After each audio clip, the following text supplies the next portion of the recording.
Hello, this is Dallas Cohen, the Rebound Coach, and you are watching or listening to an episode of the Rebound Coach Live. I am so glad that you're here today. Is there a sleeping giant in your bed? You might be like, what? Excuse me. You don't get to talk about who's in my bed. Okay, got it. But there might be a sleeping giant in your bed, and you might not even know it. There might be a sleeping giant in your life, causing you to make decisions one way or another, and you might have no idea that this is happening in your life. And so we're going to talk about that today. Again, I'm Dallas Cohen, the Rebound Coach, and if you have never shared virtual space with me, I want to say thank you. We are also simulcasting over on Clubhouse. So if you are going to Clubhouse, you can search a room. The name of this room is Coercive Control, the Sleeping Giant. So you might be like, what are you talking about? What exactly is coercive control, and what does that have to do with my bed? All right. If this is your first time sharing space with me, I'll share a little bit about how we got together today and why we're having this moment together. So y'all, here's the headline. I was married 10 years to this guy who wanted me dead. And that made absolutely no sense for someone like me who had two Christian parents. They loved God and loved each other and was married for a lifetime. All the good statistics. At the same time, I was molested from the time I was 8 to the time I was 16. So that really affects how you see yourself when your identity forming years are happening, how I related to God in a household of faith, and how I related to men. Fast forward when I met the man that I eventually married and divorced.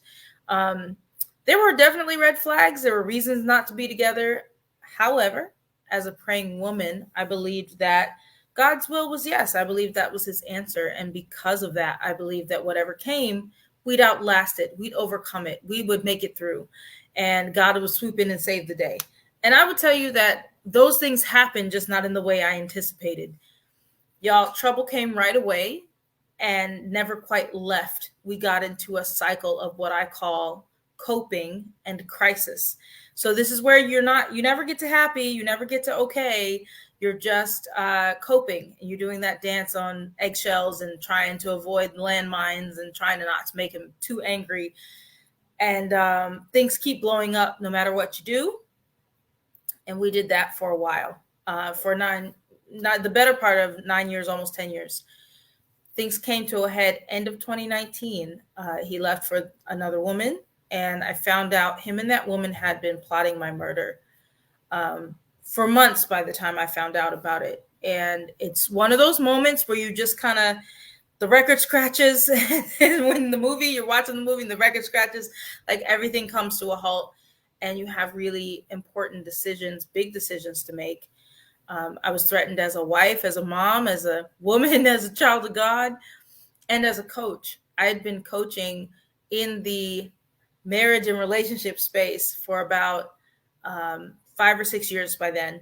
So if you can imagine building your identity, building a platform, we understand the word platform these days, building a platform around a particular idea, and that being the very thing that's crumbled at your feet and everyone's going to know, and you can't hold it a secret for long. And through a series of very divine events, I'm alive and we're here today sharing this moment. And the way that I share the story is I could allow the identity that my ex-husband had planned for me to tell me who I was, to tell me what I was allowed to be. And we're going to talk about that dynamic just a little bit today. Tell me how many days I had left on the planet. He had a death day in mind for me, and he had written it down, and I don't know who shared it with, but that could tell me who I was, or I could choose life. So I wrote a book, not just about that story, but about my life entirely. And the name of the book is I Choose Life, Rewrite Your Love Story and Change Your Legacy. And it has been a life map for those who have experienced abuse, and in particular, not just physical abuse, but the emotional abuse, the spiritual abuse, financial abuse, things that we don't talk about as much, but really things that really affect a lot of women, and a lot of women who love God and who want to honor God and don't want to break their covenants and offend God, right? And are not sure if they can be free of what can be a very damaging marriage or family. So you can find this at thereboundcoach.com/book. That is thereboundcoach.com/book. You can get one of these hard copies and I will sign it for you and write you a love note, or or you can get the one on Amazon. But all of that information can be found at thereboundcoach.com/book. Okay. So, is there a sleeping giant in your bed? Guys, when we talk about, you just heard me share my story, and we talked about emotional abuse and verbal abuse and spiritual abuse and financial abuse. These are kind of nuanced terms. And when we think about domestic violence, so when I don't have the 5 minutes or so that I just spent with you sharing my story, I don't always have that time, but sometimes I can say to someone, I survived 10 years of domestic violence. And when we talk about domestic violence, first thing we think of is, a black eye and a bloody nose and a woman who's been physically battered. And while that is definitely domestic violence, it's not the only violence. I can remember in the midst of all of that going on, Child Protective Services was involved with my family. And, there was a psychologist that came to my house 3 times a week in the middle of all that. And she says, we're here for some violence because there's been violence. And I remember thinking, oh, no, not violence. He's having some mental problems and there's a bunch of stuff going on here, but not violence. That was kind of my first impression. But emotional abuse is violence. It absolutely is. And one of the ways we know that there is an abuse dynamic happening is if there is a pattern of power and control issues, power and control dynamics. So what does that look like? You might, I think one of the simplest ways to kind of surmise all of that is someone making decisions for you. And what does that mean? What does that look like? You might have heard the term coercive control. Okay, so, and it's the same big words that mean the same thing: coercive control, power and control. If you've been around this space long, you've heard of the power and control wheel. And if that is new to you, I would recommend looking that up because you can learn a lot and see if this is something that's been happening to you. It's happening to you currently or something that happened in the past. But signs of coercive control. All right. Isolation. So someone is isolating you from your support system, from family, from friends, from people who can see you on the outside. Someone who is monitoring your activity. So where are you going? What are you doing? How long have you been there? They're checking the odometer on the car. They're checking the gas level. They're checking food levels. They're monitoring your activity. Denying you freedom or autonomy. Autonomy is, your own, being able to make your own decisions for yourself. So for me, in a religious abuse household, it started with, he's not going to celebrate a birthday, but you can celebrate your birthday. And then there was shame put to it. Like, I can't believe you're doing that. You're not as spiritual as me, because if you were spiritual, you wouldn't be celebrating your birthday. And then it got to be like, well, nobody in this house is going to celebrate birthdays, right? You see how it just creeps up. It's not all at once, but it's little by little losing, in my case, losing my decision to celebrate my birthday or not, or have a vision board, or celebrate certain holidays on the day everyone else is doing it, or celebrating certain holidays at all. Small concessions and things like, I'm the man of the house and I get to decide, that sort of thing. So turning kids against you, that's something that can happen in a coercive control environment. Gaslighting, telling you, no, you're crazy. That didn't happen the way you said it did. No, I didn't say that. I didn't do that. That didn't happen, right? Just flat out calling you a liar. Reinforcing traditional gender roles. So I spoke about that earlier, specifically in households of faith. They come from the Judeo-Christian background where women are taught that men are in control, and men are taught that men are in control of women in a marriage. So when those people get married, they call that complementarianism. Oh, men and women are just different. The women's role is to submit and the man's role is to lead. And, he's a benevolent leader. He's just going to be a kind leader, but he's in control and you're not. Right. So when there's a decision to make, he gets to make it and you don't. So that's really the bottom line of that line of logic, that line of thinking. So when those folks get together and the man is abusive, it can be easy. It creates a circumstance where it's easy for a man to abuse a woman because they agree that he's in control. They already agree that he's in control. So if he chooses to hurt her with that control, she does not feel like she has as many options to make any changes or even ask for any changes, right? So other signs of coercive control: name calling, someone putting you down, and it's not always blatant, right? So it's not always, he yells when he's drunk, right? It's not always that cut and dry. Sometimes it's just little jokes at your expense. My ex-husband used to make a lot of jokes about me. And, I'm just kidding. Oh, I wouldn't say that if I didn't love you, right? If I didn't like you, I only make fun of people I like, right? People use that. We've been using that since kindergarten. Parents use that. He's just bullying you because he likes you. No, that's being unkind is not a sign of affection. And if it is, it's twisted. What it becomes is, again, it's a setup. So if a little girl is told that the little boy is picking on her because he likes her, later on that can be associated with, he's making fun of me, but he likes me, right? No, this is coercive control. This is abuse. It's not good. It's not a way to treat other people. Okay. Controlling aspects of your health and your body. So more traditionally, that might be something like, hey, you've gotten fat. Hey, I don't find you sexually attractive anymore because after you had the baby, your body's not the same. Hey, I'm going to buy you diet stuff, or you can't wear that, right? So in healthy couples, women and men have preferences, right? So I like when your hair is long. I like when it's short. I like when this color is happening or not, right? And it's a good thing, a nice thing to be honoring to your spouse or partner. And, he doesn't like that color on me, so I don't wear it, right? That's one way to, in a healthy relationship, to honor that other person.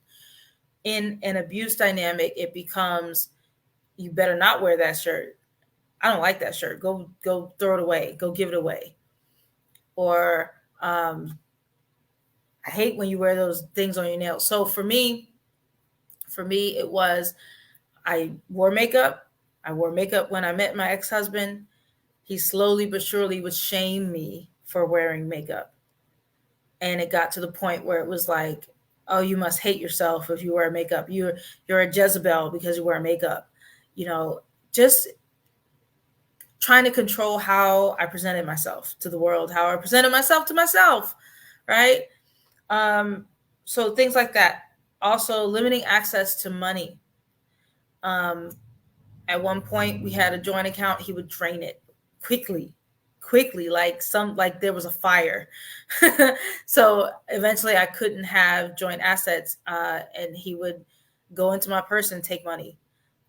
He would take my wallet and like stuff like that. So stealing and taking, and he was not an income producer, so it was like, you taking the bill money, stuff like that. So in other situations, a man who might be the income earner restricting access to money to a woman who may not be. So all of those dynamics kind of point to coercive control. And if you've been in an abusive relationship, you've experienced that, or to a degree at some level. And so what can happen is, if you eventually that abusive relationship ends, you're out, you're free, hooray, right? You're rebuilding your life. What can happen when you've been in a situation of betrayal or when someone took control from you is feeling that you have to be in control in order to be safe. Many women, I'll say most women, safety and security is a core need. It is a core need. It is something we seek out. So we can conflate control or the illusion of control, guys. The illusion of control over circumstance, over others, to be safety. So it can happen that we become what a big fancy word is hypervigilant, which is really being scared of the unknown, being afraid of, what's going to happen, next. And I think this touches everyone to a degree.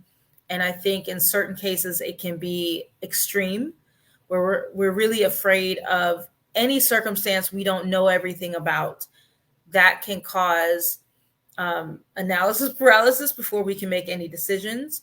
It can cause anxiety for small things. I know that when we had first gotten free, me and my children, and we were seeing counselors, and something I had experienced in my children listening to them is signs of hypervigilance. Signs of, well, what's going to happen then, and who's going to do that, and where's that going to be? Now, there's certain allowance in a child. You want to calm their fears. You want to let them know the world is a safe place. You want them to know that their world is a safe place and it's going to be okay. So part of me as a parent was like, man, I don't want my children to be afraid. And the other side is, I also need you to trust mommy if you don't know all the details, right? And trust, we almost brag about trust issues. Oh, I got trust issues, right? Like we brag about that, but really that it just means that we're afraid of the unknown, afraid of losing the illusion of control. Because the for real is we don't control anybody. We don't control circumstances. Anything can happen. Truly, anything can happen at any time, no matter what we do. We're not guaranteed tomorrow. No one is. So there's not really control. There's not real control, but there's an illusion of, well, if I know everything, even if I know all the potential things that could happen, I feel like I'm in control. If I can determine how things are going to, if I can make things go the way they've always gone, then I'm in control. And when there's a threat to the way things have always been or the way I understand them to be, we feel like, oh man, I'm not in control. What's going to happen if I'm not in control? So I want to ask some thought-provoking questions. And if you are here watching on Facebook and you want to join Clubhouse for the after chat, and folks in Clubhouse, be thinking about this as something you may want to ponder and discuss. Just some thought-provoking questions. And as conflating control as safety is a trauma response. It is a trauma response from not feeling in control, from betrayal, right? From trusting someone or something and that being betrayed. And so feeling like, okay, well, if I control everything, I know it's going to happen like this, right? You don't actually know, but you think you do. Okay. So questions to think about. What are we doing? What's our response when we feel out of control? What is our response? Do we come out swinging? Are we sneaky about it? Are we sneaky about our fear? Do we attack ourselves, other people? Do we run away and hide, fight, flight, or freeze, right? Or fawn, right? Do we try to manipulate someone into giving us control back? What do we do about that? Right? So what do we feel like? What's our response when we don't feel in control? And then, okay, I have this dynamic going on. All right, I got a sleeping giant that's controlling my decisions, right? My fear of not being in control. So what do I do about it? How do I even know if this is a problem of mine? And if I have identified this as a thing, what do I do about it? Okay, so I would say step back. If there is big resistance, offense, These things teach us. They are phenomenal teachers. So when there is something that's difficult for you, step back, take a look. Okay, take a look at it and identify, am I really offended by this person, or is this about control? Am I offended about this situation, or is this about control? Right? Ask yourself, number one, are you safe? Like, are you physically safe? Are you physically safe? Are you emotionally safe? Are you spiritually safe? Are you financially safe in this situation? And if those answers are yes, I am safe, I'm just mad, right? I'm safe, I'm just mad, grr. All right. If so, the next question is, what will happen if you're not in control? Like, what? Run the scenario for me. What could happen? I could lose, and name it. What's the thing you're concerned about losing? I could lose time. I could lose money. I could lose influence. I could lose power. Okay, I could lose power. Ooh, okay. If you could lose power, what's that coming from? The fear of losing power. Where might that come from? Okay. If it's just fear of the unknown, if we're just, I don't want to lose power, I don't want to lose influence, I don't want to lose the illusion of control, right? Maybe this is an invitation to something new, beyond what you are familiar with, beyond what you've been able to do in the past, beyond the landscape that you have burned into your memory and your muscle memory of, I take this step and then that step and then that step and then that step. This is the way this is supposed to go. This is the way it has always gone. This is the way it is when I am in control, right? Safety, security, predictability. This is the way it goes. All right. You might have an invitation for something to go differently in a good way. Well, if it goes differently, it's not going to be this thing I'm familiar with. Correct.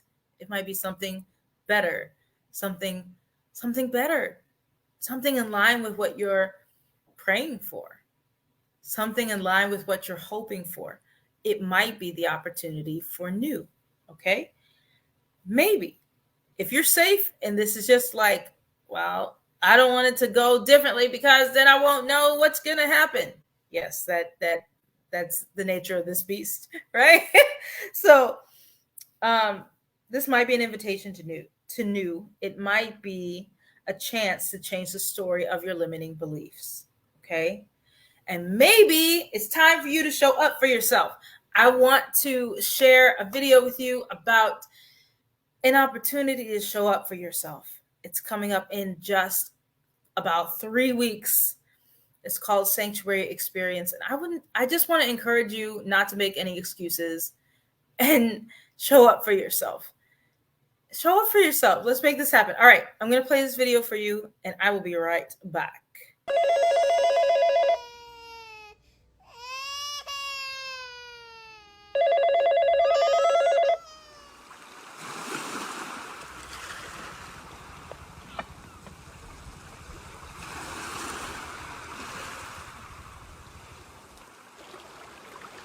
Yivarechecha Adonai ve'yishmerecha Ya'el Adonai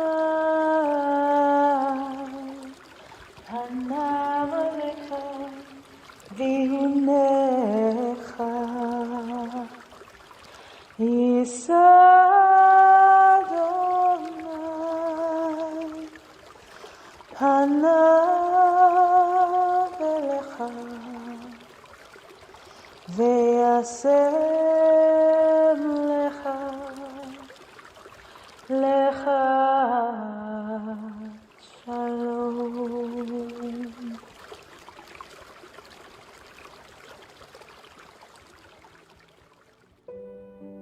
So I have a question for you. When's the last time you showed up for yourself? I mean, really showed up for yourself. I'm Dallas Cohen, the Rebound Coach, and if you're anything like me, you wake up every day off to the races.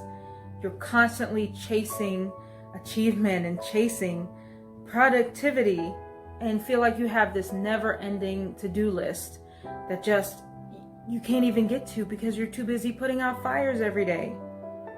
And somehow, in the shuffle, over the years, you've lost the happy and wondering where the satisfaction went. This is why we've created Sanctuary. Sanctuary is an experience that's a 3-day private VIP journey designed with a high-achieving, effective, powerful female servant leader in mind. Join us for an experience like no other, where we take you through our signature journey where you'll identify, address, and release your current stress. You get to experience sacred rituals that restore. You meet a new sisterhood and spend time away from all of the distractions and all of the stress and all of the issues that bring us down. You'll leave Sanctuary ready to impact the world and be the leader that you know that you've always been meant to be. It's coming up really soon, and there are only 10 spots available, so don't wait. So, I don't know about you. Maybe you've got no stress at all. You are on top of that to-do list. Your schedule is tight and on point and perfect, and everything is going really great for you. But just in case, if you're a woman who works as a mom, an entrepreneur, a coach, a helpmate, a healthcare professional, if you're a caretaker, if you're a boss lady, if you're a leader, a giver, or an all-around servant, Sanctuary is for you. Your next step is going to thereboundcoach.com/sanctuary and joining us. Your vacation awaits, and I can't wait to introduce you to you. I'll see you there. All right. So I will not tarry that any further. Guys, if you have changes, if there's things in your life that you don't want to be afraid of anymore, if there's areas of your life you want to be made new, if there are dynamics, if there's cycles you just want to break, don't wait. Don't wait. People have asked me, well, I'm going to miss this one. When's the next one? Who knows if there's going to be a next one? Don't wait. Don't miss this opportunity. If you're here, you're hearing this, it's for you. Your next step is going to thereboundcoach.com/sanctuary and getting your ticket for the Sanctuary Experience, September 8th through the 10th, over here in Indian Rocks Beach, Florida, which is close to Clearwater Beach, Florida. The waters are stirring, and I would just encourage you not to miss out for any reason. So with that being said, I appreciate you spending time with me here today. If you are on Clubhouse, excited to hear your answers to the thought-provoking questions. If you're watching this on the replay here on Facebook, please do put your comments, add some comments in there. Let me know that you are watching. Let me know what the takeaways are for you, what resonated with you. Let me know the steps you're going to take to get out of the cycle of a fear of loss of control or coercive control coming from someone else. I appreciate your time. Thanks so much for joining me here at the Rebound Coach Live. And until next time, folks, choose life.